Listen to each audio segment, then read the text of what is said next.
As I told you, I would make a deal with you. If you came to class every day, I would let you know when it was time to start worrying about something, and now it's time to start thinking about something. So, let me go back to the Moodle page, and you will notice there study questions for all 4 celebrations. Now, I assume many of you have been there. How many people have looked at those? Okay, well, that's good if you have. If you haven't, now is time to look at those seriously.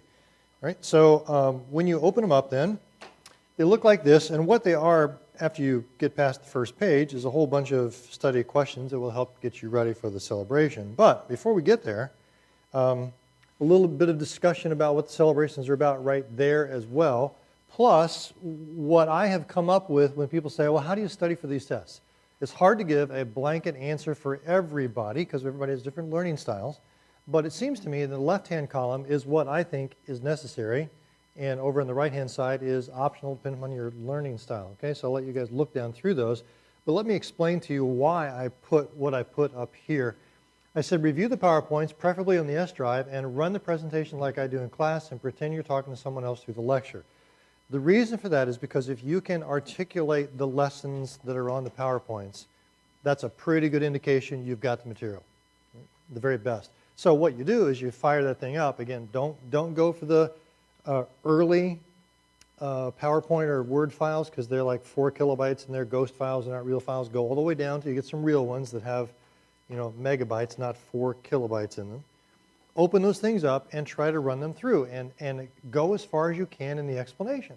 And when you get to the point where you say, not sure what this one's about or what he said here, then go back and look on the video or your notes or something in order to make it through. But if you can explain that to your imaginary friend, then you're on your way, all right? So that's why I say to do that. Number 2, answer the study questions by yourself correctly. That's the most efficient way. I have to say correctly because a lot of people say, oh, I did all the study questions. And I look at them and think, yeah, you did, but you got them wrong. Kind of got to get those right. And I wouldn't do that in a group. I mean, you can if you want to, but I think that takes way too much time. The most efficient way is to go through on your own, figure out what you don't know, and then ask a friend about the answers to those things. Right?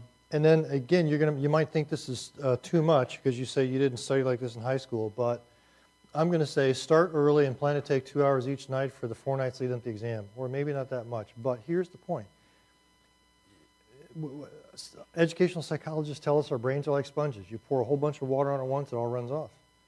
You are far better off. If you're only going to spend 6 hours, you're far better off to do it the 3 or 4 days ahead of time than the last night. Okay? And if you do that, it'll start to soak in, you'll start to get it, and then you won't have the Sunday night panic. Okay?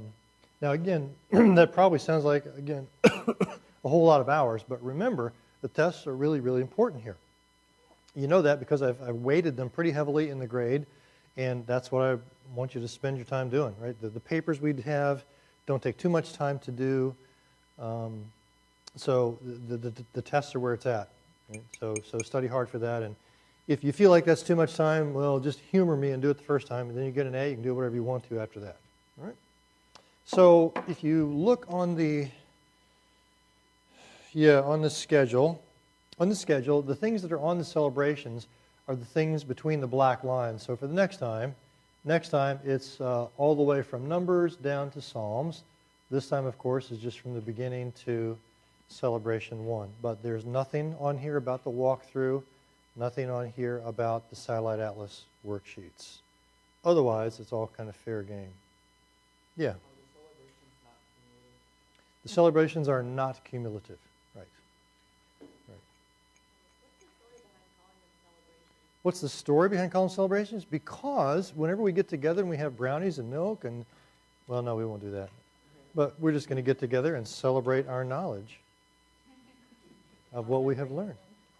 Yeah. Yeah. Yeah.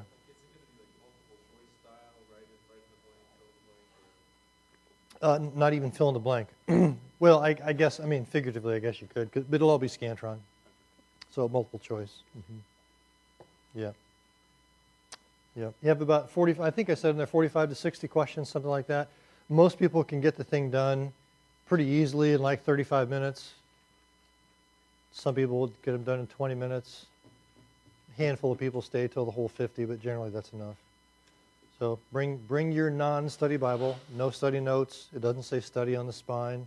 Okay. Borrow, beg, steal one from a friend, or you can borrow one from somebody in class if you want to. That's okay. If you can trade back and forth, that's fine too. Anything else at all I can tell you about studying for the celebration?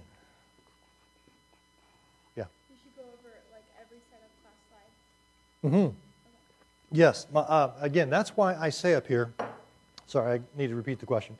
She said, should we go over every set of class slides? And I say, yes, absolutely. And here's why. Because you know from the way I use PowerPoint, I try to make it a pretty visual class, best I can. And important points, I always say it verbally, and I also try to visualize it generally. So when I go through the class, when I go through get ready to make the test up, I don't try to find the pickiest points. I try to find the major points. I say, what are the top 5 things I want them to know from every class? And that's usually what the questions are about. So I'll go through and I will look in the PowerPoint when I'm trying to make up new questions for the exam, and I will look on there first. So if that's where I'm looking, that's probably where you ought to be looking too. All right? So yeah, that's why I tell you to go to the PowerPoints and go from there. Now hopefully your notes are going to reflect what's on the PowerPoints too, but that's where I start. Okay, anything else you can think of at all to help out to get to it? Has anybody here ever actually had enough discipline to study ahead for an exam like 4 days ahead of time? Does it work? I mean, the way I first picked this up was in college. There was a time in spiritual disciplines in my life that I was not doing anything on Sundays. I mean, I was taking that day off completely for the Lord. I don't do that always now, but there was a time in college where I was doing that. So if I had to study for a Monday morning test, I had to have it all done by Saturday morning. So that's where I started doing it and thought, man, it was it made a big difference in just my educational comprehension. So yeah, start early. Don't wait till Sunday night. That's a bad idea in every way. All right. Okay, let's get back to Exodus then, all right? Whether you want to or not, we're going back to Exodus. For the road out, that's what Exodus means. 2 Greek words actually, ex for exit, out, and hodos in Greek means road. So Exodus is the road out of town, the Exodus from Egypt. And as we saw before, it is the next step in the fulfillment of the promises. And here's where we're going to go today, 13 to 40. We're going to take a major step toward Eden. That place where we were living with God and talking with God and God was living with us. We're going to make a major step toward that. Number 2, why boasting can be a very selfish thing to do. Number 3, how we know the Israelites loved Kellogg's cereals. I can prove it to you beyond a shadow of a doubt.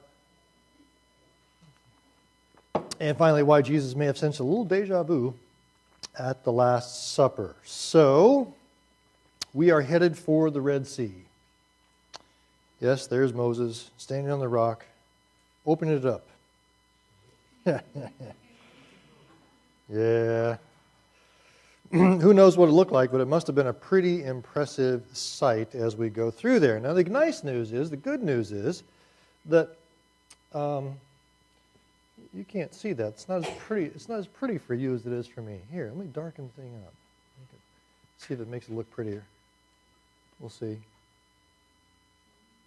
Yeah, it looks a little better. Still nighttime. But pretty impressive trip to go through there, and we can be kind of positive about it and think about it in terms of the Israelites' perspective. This was a really great day, right? We made it through. Trouble is, for Pharaoh, it was not a really good day.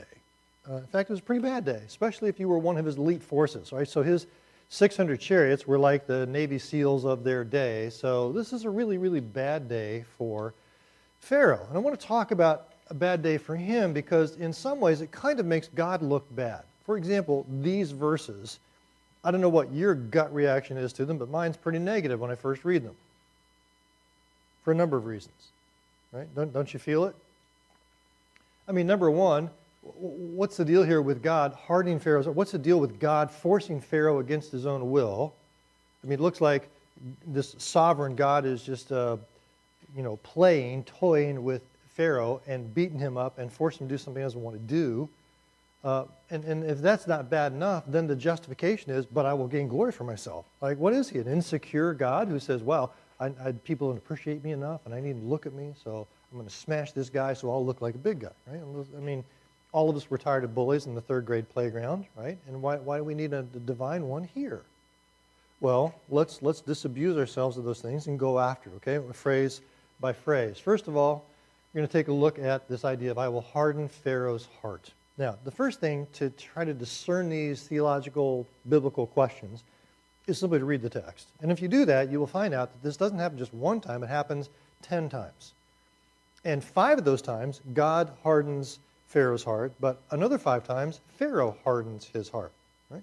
So even that little bit of evidence, when you bring it in here, should help you understand, now wait a minute, maybe it doesn't mean to force one against one's own will, because you can't really force yourself against your own will, right? It doesn't make any sense at all. Then you go to the lexicon or to the Hebrew dictionary, and you find out that the word doesn't just mean harden or, the last thing it means actually is force someone against his own will. It can mean harden or to strengthen. And the Bible also uses it in 1 Samuel 30. It says, but David strengthened himself in the Lord, right? What it means is he strengthened his resolve. So what's happening here is God is allowing Pharaoh to strengthen his resolve, which means what Pharaoh really wants to do is to go after those stinking Jewish people and smash them. But he's kind of afraid of it because God's shown himself pretty powerful. He's afraid he might get hurt in the process. So God kind of takes away his fears and allows him to be strengthened, so he goes after them and tries to get them. Right? Now, let me use a quick illustration. Okay, let's go across the street to Super Rip, and we got 2 12-year-old boys who decide they're going to steal some chocolate bars. So they're going to steal the chocolate bars, go out in the parking lot, eat them together. First kid walks up to the counter, sneaks a chocolate bar, goes out the door. He's in the parking lot waiting for his buddy, right? His buddy walks up, looks up, and he notices there's a security camera. Does not want to get caught, right? Decides, better not. Leaves it there, goes out with his friend, eats half of his candy bar with his friend in the parking lot. Now, how many thieves do we have in the story? 2. There are clearly 2 thieves, right? And I can prove that in the little story by saying, let's go back and change it a little bit. Second kid gets up there to grab his chocolate bar, looks up, sees the security camera. This time he notices the security camera is unplugged. What's he going to do? He's going to grab his chocolate bar and go out, right? Because he's a thief. He doesn't have any convictions against stealing. He just didn't want to get caught, pay the consequences. So what we're doing when we pull the plug is we are strengthening his resolve. We're taking away the fear of the consequences and letting him do what's really in his own heart to do. So this idea of God hardening Pharaoh's heart is anything but forcing him against his will. In fact, God strengthens his heart, takes away his fears, so he can do what he really wants to do down deep in his heart. Okay? That make sense? All right. I think that's a fairly accurate, textual understanding of what's going on here. But let's look at the second one, which was kind of equally bad. I will gain glory for myself through Pharaoh and all of his army. So again, it looks like a selfish thing to do for God to do. I'm going to gain glory for myself. Really? I mean, shouldn't we be more humble than that? Well, you and I should, but actually it's not good for God to do this, and here's why. All of you here already know the name of someone who got saved because God's name was magnified because of what happened here. That's probably a pretty vague clue. Does anybody know who I'm talking about? Who got saved because they saw what happened here? You all know the name. I know you all know the name. Anybody hear the name Rahab? Right? You go to Joshua chapter 2 and you find out that Rahab says, we heard what your God did in crushing Pharaoh's chariots and in the Red Sea. Our hearts melted and we knew that your God was the God of gods. Right? And we turned to him. So for you and for me to get glory, to puff ourselves up, doesn't do anybody any good because nobody gets saved by believing in us. But when God is glorified, when God is magnified, people come to him and get saved. So the whole point here, gaining glory for myself, is not about himself. It's not for God's benefit. It's for Rahab's benefit, right? So let me paraphrase in this whole thing. And what it's saying is this. God says, okay, I'm gonna strengthen his heart to let him do what he really wants to do, which is going to be painful for him, and I'm sorry about that. But the good news is lots and lots of people are going to find out that I am where salvation rests and put their trust in me, and they will get saved, all right? So I'm going to let him do what he wants to do, It's going to hurt him, but it's going to be good for lots of other people. And I think that's the way to understand what's going on here. All right? Anybody want to say something? Anybody want to say amen? You don't have to. Any questions? Anything you want to say? All right, let's go on then. And let's see where we go after the Red Sea. Let's see what the wilderness looks like, and it is right here. The geography is, we are now down in this thing called the Sinai Peninsula, and the colors on this chart, on this map, you know, the little red Nile, red. Why did I say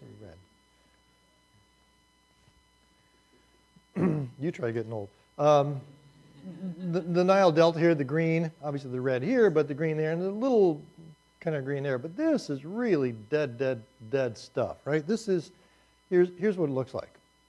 And you realize when you get 2.5 million people in here, if you don't have something to give them to eat, they're not going to scavenge anything from the ground, okay? So that brings us to the what is it, all right? Here it is, verse 15. When the Israelites saw it, they said to each other, manna, what is it? For they did not know what it was. Now this is the funny thing. Obviously, manna means what is it? And they never came up with a better name for what it was. So, you know, I don't know what it was like in the first instance. I can just imagine that kids are out on the ground and they say, hey, look at that. What is it? I don't know. What is it? And they just keep what isn't it back and forth to each other. And they take it home and their parents look at it and say, what is it? The kids say, exactly. All right. Dad gets ticked at. No, I said, what is it? And the kid says, what is it? And these kids got grounded for weeks over this story. We didn't mean to, Dad. We were just telling you. We don't know. What is it? That's all they ever did call it. Just, what is it? And nobody really does know what it was except I do, because I'm able to read my Bible carefully. And so I want to do that for you. I want you to see it. I mean, it's really, really clear here. That evening, quail came and covered the camp. Oh, a little fuzzy, but you can see it here, verse 14. When the dew was gone, thin flakes like frost on the ground appeared, right? So it was just frosted flakes is all it was. People ate them, said, man, they're great, you know. And, okay, well, it says it right there. And really was a very, very good situation. Obviously, they need it every day, right? But they get used to every morning waking up saying, man, I'm really, really hungry today. I wonder, did God? And you open up your tent flap and you look at it. Yes, he did again, right? Every day gave us what we needed. So that's kind of the story of the manna, which lasts for 40 years, and they never came up with a better name. And what is it? So where are we going next? Oh, where we're going next is this. And this is the kind of the heart of the book. Remember that what we said God was going to do in this book was fulfill the big promise of Genesis chapter 12 and verse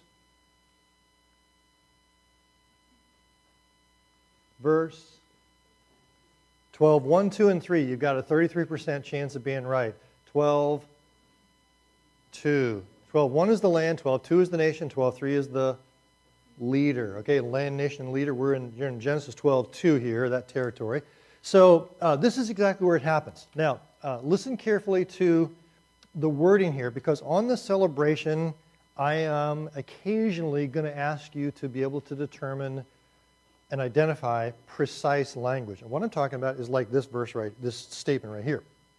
God constitutes, really key word. God is going to constitute his people. Another key word, right? Because we got 2.5 million individuals into one nation. Again, key word, one unified nation. So God is going to, by means of a constitution, take a whole bunch of individuals and form them into one nation through a suzerain vassal covenant. Now, those are probably pretty foreign words to most of us, and that's understandable. But you need to understand why we use them. And the reason we use them is because that's what God uses with them. Now, here's what they all knew. This is what they knew in their culture.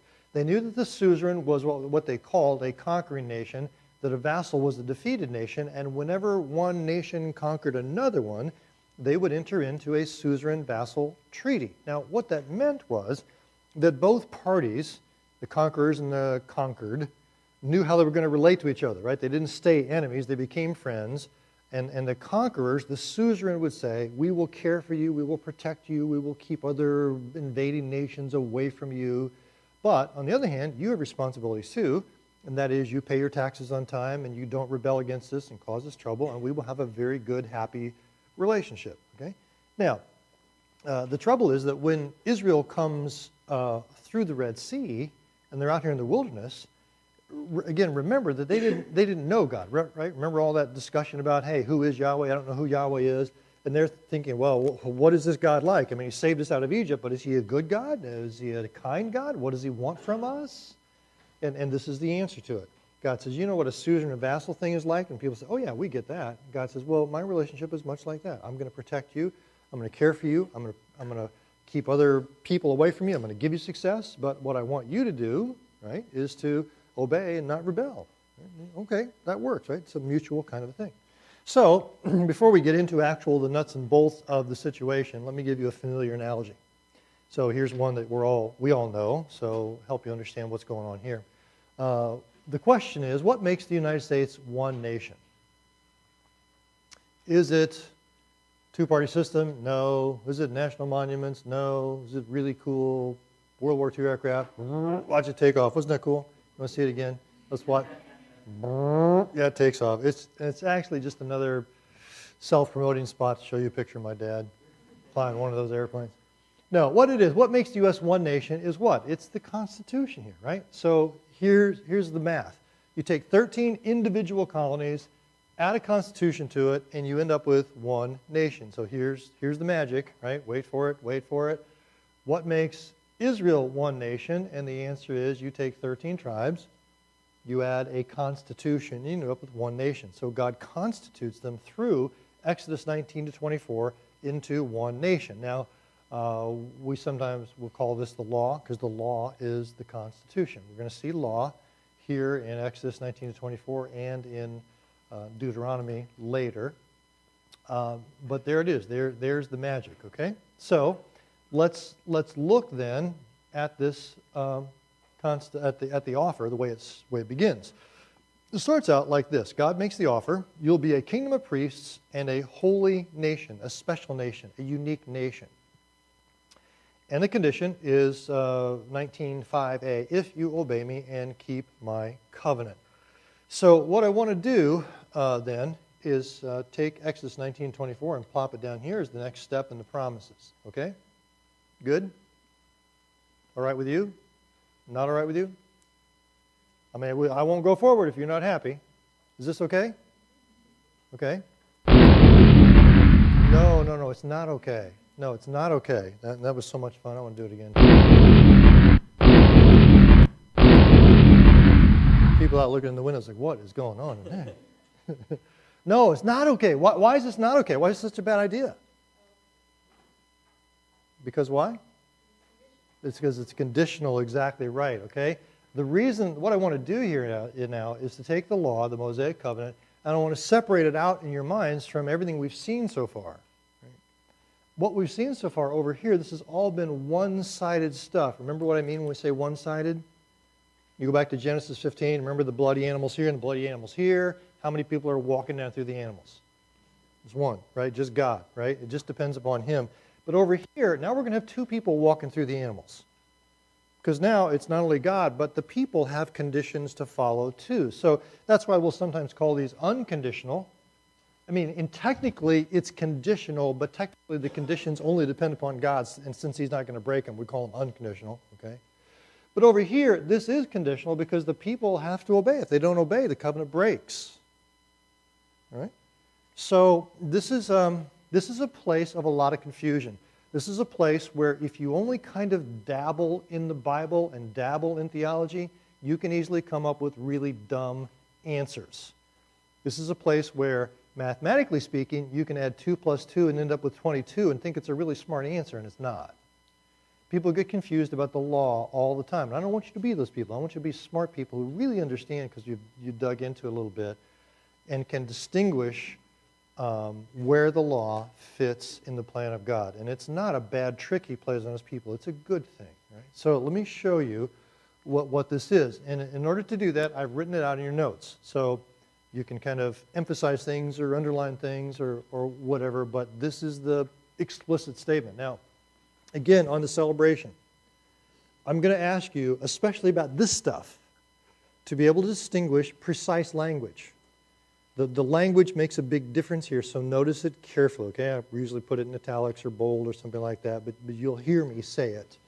The first thing I want to say is this: God will still unconditionally fulfill His promise to Abraham. The law doesn't change this.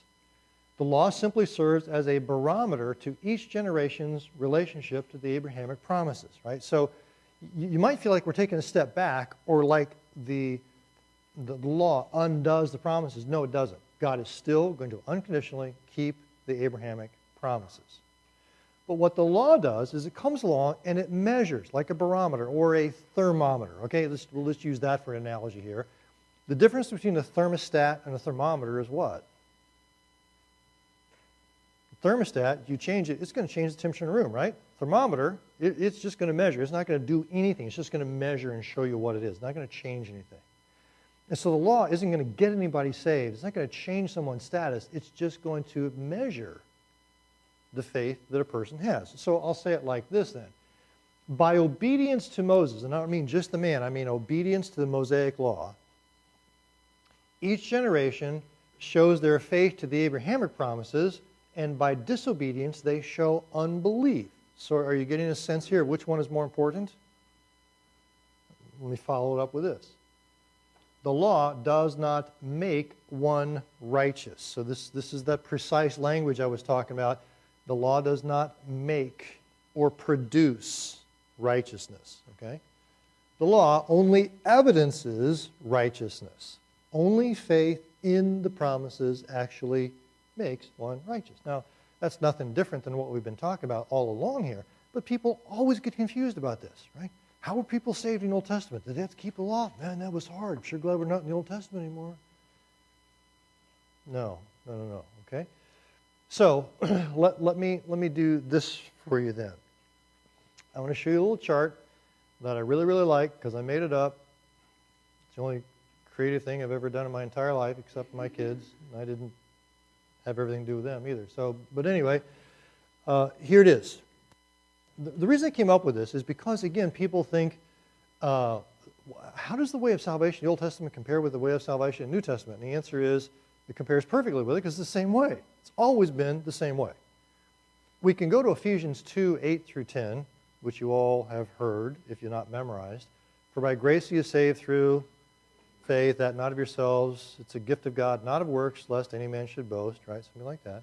And then verse 10 comes along and says, for we are His workmanship, created in Christ Jesus, unto good works, which God has before ordained that we should walk in them. So you've got works mentioned in a bad way and works mentioned in a good way in the same set of verses. How do these things all relate? Well, due to this, chart, slightly genius chart, I was going to say, not really, but it works for me. I hope it works for you, right? We've got grace down here as the basis for our salvation. Now, let's talk about grace for a second because this is, again, a place where we need some pretty precise terminology too. When you think about grace, if you had to define grace, what would you say beyond simply, being nice to someone? What is grace? Unconditional, undeserved favor, right? Or some people usually use the phrase unmerited favor. Have you heard that definition before? Okay, unmerited favor is a really good way to say it because there's nothing you do to merit the favor, but there's one small technical thing wrong with calling grace unmerited favor. Can you tell me what that is? What's the slight inaccuracy in saying unmerited favor?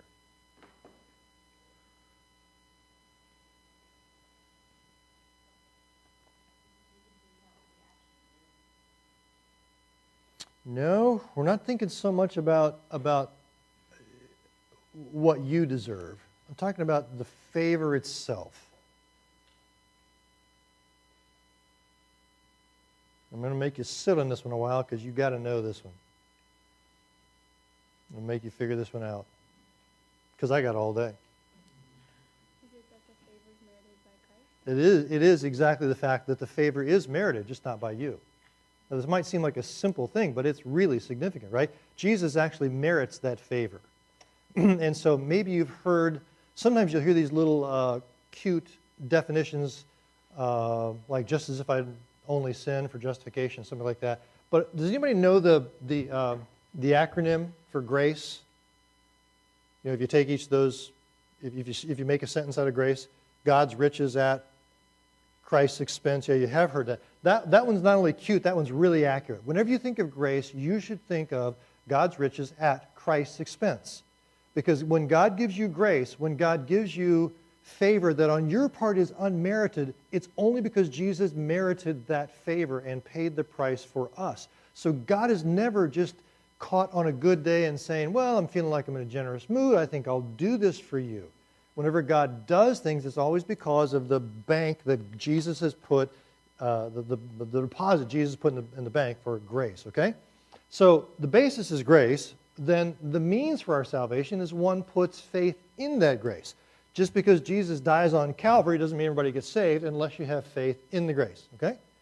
And when you do that, when you get the blue and the red, then all of a sudden your life is changed, and you're able then to come up with what we call the evidence here.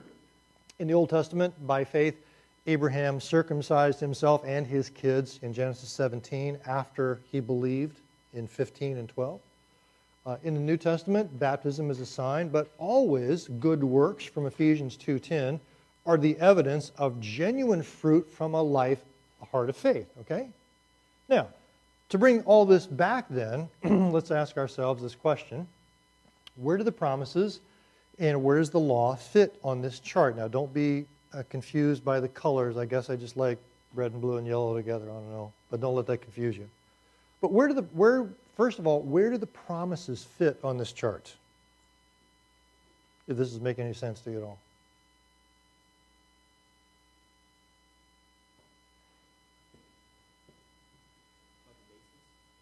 By the basis, I don't know. Ready to find out? Oh, good guess. Yes, the basis. Now, can you tell me why? Why do the promises fit down here in the basis? You're right. Right, just tell me why. Well, they're unconditional, but keep going, be more specific. Anybody can help us out here. Why do the promises actually fit down here? Yeah.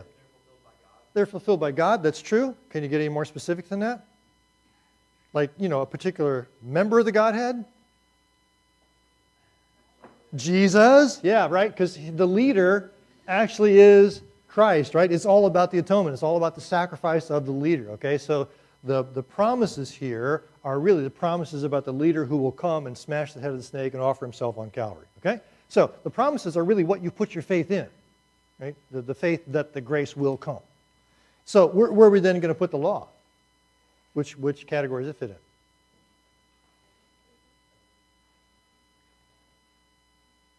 Yeah, evidence. Okay? Doesn't do anything for your salvation. It simply evidences whether you got it or whether you don't.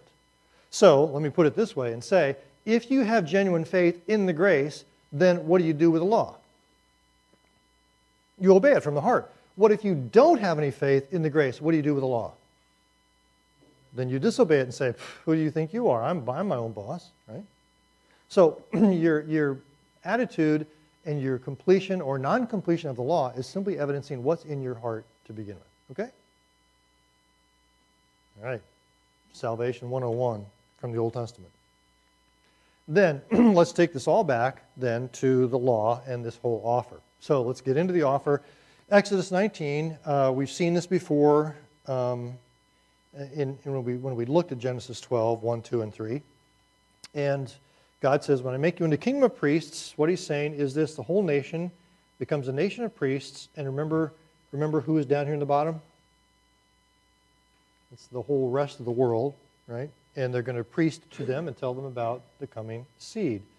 We also talked about the land, and of course he puts them in the land so they can witness to everybody else. But let's get on then to what they say. So God says, if you obey me, I'll make you into a kingdom of priests. And what do the people say? Well, they say this. Verse 8, all the people answered together and said, all the Lord's commanded, we will do. Is that a good response on their part or not? I think it is. I think, yes, that we want to do that. And God says, man, that's really good. I appreciate the initial enthusiasm, but I don't want suck you in here to a covenant you're not fully aware of. Like, I'm not a cable guy trying to suck you into, the next 3 years of your life. But I want to make sure you know what you're really getting into. And so let me explain that over a couple of chapters here. And then after I explain what I'm expecting from you, if you're sure you want to do it, then we will go ahead and we will sign on the dotted line. We'll ratify the covenant, right? So I put it like this. God's counter response is not so fast. Let me explain to you what you're getting yourselves into. So what we're going to do now in Exodus 19 to 24 is we're simply going to review what God wants from them. So let me zoom out a little bit here, and I'm just going to go through some of the subject headings. Right here's where we were, 19:5. If you obey me fully and keep my covenant, then all the nations will be my treasured possession. And so here we have it in chapter 20. Look what we got. The Ten Commandments. Why? Well, because that's a pretty good summary of what God's looking for. If you really want to enter into this covenant, you don't have any other gods, don't make any graven images, remember the Sabbath day, keep it holy, honor your mom and dad, don't murder, don't adultery, don't steal, don't lie, don't even think about it, right? Those are the Ten Commandments pretty much right there. And that's what I'm looking for. Now, he could have written a whole lot more, but that's a pretty good start, pretty good summary. Exodus 21, don't get involved with idols. This is the way you treat Hebrew servants. You treat them like they're real people and not just property. Here's what happens when people get hurt. You take care of them. We're going to protect property because people work for property. If you steal their property, it's like stealing their work and their life. We're going to be socially responsible. Laws of justice and mercy. And, oh, by the way, 3 annual festivals, which were just a blast, right? Because God says, okay, you're going to have to take some time off to enjoy me and each other. We're all going to take hikes to Jerusalem 3 times a year. It's going to be a blast. You'll love it, right? And it is. It really is a wonderful thing. So when he gets to the end of this, he gets here to chapter 24 and says, okay, are you sure you really want to do this? The people say, yep, we're in, all in. God says, okay, then let's make it official. And that's exactly what they do at this point. They ratify the covenant. Ratification is simply the official enacting of a covenant. And the way it is done is by blood, by meal, and writing. Okay? So let's take a look at blood here, first of all. With the blood, it goes like this, chapter 24, verses 5 to 8. So he sent young Israelite men, and they offered burnt offerings and sacrificed young bulls. Moses took half of the blood and put it in the bowls, and half of the blood he dashed against the altar. Okay, that's cool. And then he took the book of the covenant. Notice it's capitalized. Took the book of the covenant and read it in the hearing of the people. Now, can you follow along and figure out what the book of the covenant must have been? What did he read to them? The book of the covenant. It's the what? Yeah, 10 Commandments is really close. Yeah, 10 Commandments are part of it, but I would expand just a little bit beyond that. Exodus 19 to 23, exactly, right? He takes this little booklet, this little book which describes the covenant responsibilities, Exodus 19 to 23. He reads it to them in the hearing of the people and said, are you sure you want to do this? And they say, yes, we've heard all the Lord has spoken. We are willing to obey all the Lord has done.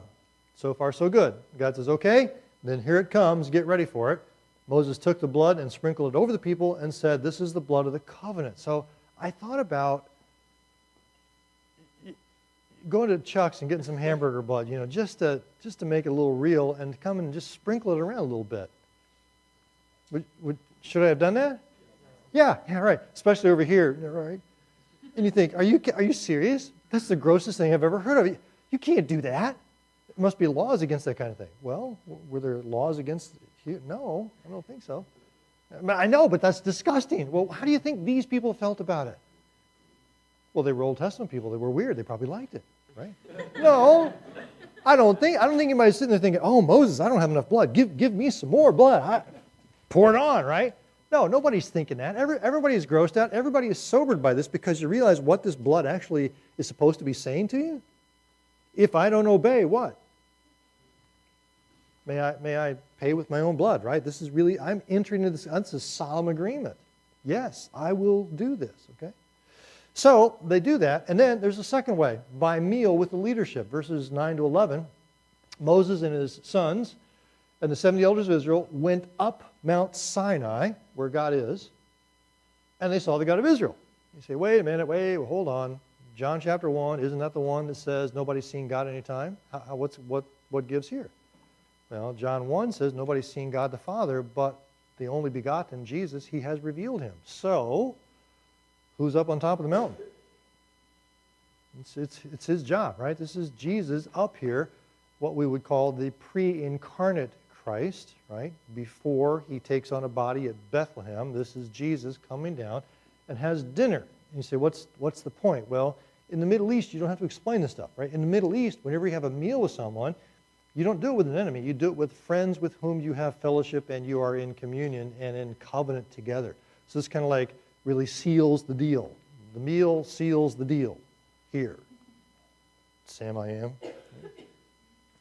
And then finally, number 3, they write it on tablets. So God takes, Moses goes up the mountain and brings his tablets and writes the 10 commands, which are a nice summary of it right there on it. And those 3 things actually ratify this old covenant. But as you can probably guess and predict, and we're going to see in a second, the people, they don't obey this covenant very long, right? In fact, when did they break the covenant? Before Moses even gets back down from the mountain, right? And so there has to be a new one. And when there's a new one, look what happens to it. Look how it's ratified. At the Last Supper, in the same way, after he took the cup, Jesus says, this cup is poured out for you, is the new covenant, where? In what? In my blood. See the difference? Now it's his blood. If someone breaks this covenant, who's going to have to pay? Jesus does. Then he says to his disciples, I have earnestly desired to eat this Passover with you before I suffer. And I'm not trying to be flippant about this, but I'm wondering if Jesus isn't saying, seems kind of familiar. Right? I mean, I remember 1,500 years ago ratifying a covenant. Had 70 people then, 12 people now, but the same thing, except this one's much, much better. And then finally, there is the writing. I will put my law in their minds and inscribe them on their hearts, not on tablets of stone, and I'll be their God and they will be my people. So, new covenant is ratified with blood, meal, and writing, just like the old one was, but in a much better way. So, let me scoot here really quickly to talk about what happens next. And after the covenant happens, then we have 15 chapters of furniture. Did you notice that? It's like, oh my goodness, this is boring stuff. Can we just kind of get through this? And I would argue to you that it wasn't real boring to them, and here's why. It may look like furniture to us, but imagine yourself in this situation, right? It's going to take a lot of imagination. But let's just imagine that this semester you notice someone in class and you fall madly, deeply, head over heels in love and say, oh, this is the person I'm meant to be with, right? And you go home for Christmas break and you finally summon the courage to say to your parents, hey, I think I found someone. And they say, well, tell us about it. And you do, and they say, man, we think you should get married right now. Okay? I mean, I'm telling you, you have to use your imagination, okay? And you say, really? Really? Yeah, we think you should. Get married right now. We'll continue to pay your tuition, and you can just get married. And you say, okay, and you get married over Christmas break, right? And you come back, and they say, well, the only thing is you have to pay for your own, everything else. We'll pay your tuition. But so you get an apartment, which is great, but you don't have any money for furniture. You got nothing in your apartment, right, at all. And you're driving down the road, and someone's thrown away a couch, and it's all stained, and it only has 3 legs, and you look at it and you think, hey, it's better than what we got. Yeah, free couch. Yeah, you take it home, you put your books under one corner of it, put a slipcover on it, think, look at that, right? You invite your parents over. Look at the furniture. They say, that's a piece of trash. But to you, it's not just a piece of furniture, right? It's like, okay, all your dreams come true. This is your home. You've gotten married, and that's not much, but it's the start of your being together. Now, what you have to do here is realize that in this situation, this is not 15 chapters of furniture. This is people saying, wow, the God of the universe is coming down to build his house among us. And we're eventually going to be able to go over to it and meet him and have dinner with him. And this is not just furniture. This is God's house we're building. Okay? So they would do it with meticulous detail and love it. And the very first piece of furniture that's mentioned in chapter 25 is this. The Ark of the Covenant. God's presence is right there. So you've got the bodyguards, the cherubim. You've got God's presence. You got the atonement lid and the mercy seat, and then stone tablets inside. Now, I know this is hard, but take off 21st century lenses, put on 15th century BC Middle Eastern lenses. Do you understand what this would look like to them? You got your new king. He's sitting there with bodyguards. This is a throne, right? This is absolutely a throne with the bodyguards. Not that God needs one, but if you want to say he is our king, right? All the other kings have bodyguards, so God's going to have them here too. This looks like the throne of God, and that's exactly what it is, a throne of God that he's going to put in his house where he's going to sit, which is why they call it the mercy seat, right? He's sitting here. It's also called the atonement lid because this is where they're going to sprinkle the blood. But we'll talk more about that in Leviticus. So you've got this piece of furniture, which is pretty important, and it's the main throne of God. Now, before we get down from the mountain, very quickly, let me talk to you about this. This is a pretty interesting back and forth. God says to Moses, the Lord said to him on the left, go down because your people whom you brought up out of Egypt have become corrupt. Moses goes down, and then Moses says to God, why should your anger burn against your people whom you brought up out of Egypt with great power and mighty hand? You see the going back and forth here? God says to Moses, look what your people did. Moses said, they're not my people, they're your people. I mean, this is how I feel. My wife and I would go to the grocery with the kids when they were little, right? Did you see what your son did? He's not my son, he's your boy today, right? That's the way it usually went. And so God and Moses look at him and they think, oh my goodness, this is, nobody wants to claim these people because they've broken the commandment before it even gets down from here. So let me ask you this. What would you predict about the future of this covenant? If you knew a couple that got married, went on honeymoon, and all they did was fight, what would you predict about it? Yeah, we're in trouble. Honeymoon's over. So it's going to take about 900 years, but this is going to fail. So let's finish it up then and say, here's the flow of thought. God buys the people, he wins them, he marries them by entering into this two-sided covenant, and he moves in. Now, I'm not trying to be cute and romantic here, but the book itself suggests this idea that God is going to win his bride in the first 18 chapters. He's going to marry his bride, and he's going to move in. It's exactly the way it goes. So, as we said, this is the part which is now majorly fulfilled.